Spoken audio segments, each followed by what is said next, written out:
Hi friends, welcome back to the Enchanted Stay, where fantasy books and stray kids live in peaceful yet chaotic harmony. Today we're talking about fantasy tropes. Not the ones people complain about, but the ones we keep coming back to. Because tropes aren't cliches, they're story promises. Today I'm breaking down 5 classic fantasy tropes, why they endure, and how modern fantasy twists them into something new. So grab your sword and light stick and let's go.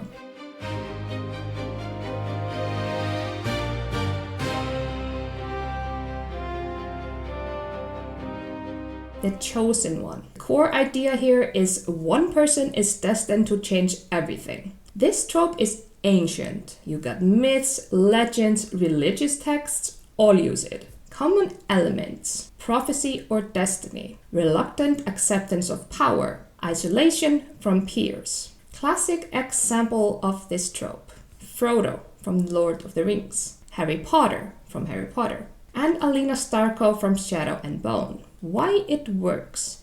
It taps into the fantasy that you matter even if you don't feel special yet. Modern twists for Chosen One. They often reject destiny, share the role, or discover the prophecy was wrong. The epic quest.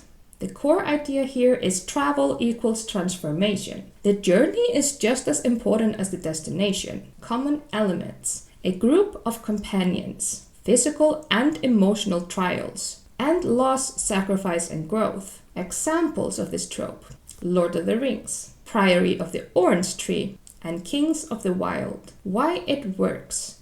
Movement creates change. No one returns the same. Modern twist. Quests now focus more on internal stakes, trauma, identity, and belonging. Found family. The core idea here is blood doesn't define loyalty. This trope has exploded in modern fantasy, and for good reason. Common elements: strangers thrown together, shared trauma, and fierce loyalty. Examples: Six of Crows, Raven Cycle, and Inner Circle of Akatar. Why it works? It heals something deeply human. Plot twist angle. Found family often replace or challenges toxic biological families. Ancient magic returning. The core idea here is the past is never truly buried. Magic reawakens, old gods stir, forgotten powers demand a prize. Examples include Norse-inspired fantasies like Lord of the Rings, fallen civilizations, and bloodline magic. Why it works? It reminds us that history shapes the present. Modern twist on this trope. The return of magic often causes chaos, not salvation. Overthrowing the Tyrant. The core idea here is that power should be questioned. This trope is deeply political, even when disguised as fantasy. Common elements: rebellion, moral compromise, and cost of revolution. Examples include Mistborn, Red Queen, and the Poppy War. Why it works?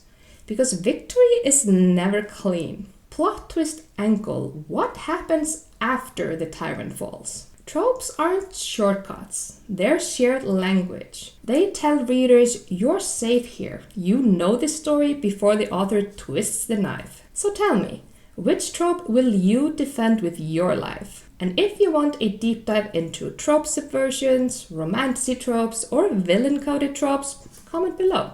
If you like this video, don't forget to like and subscribe. Until next time, stay chaotic, stay magical, stay.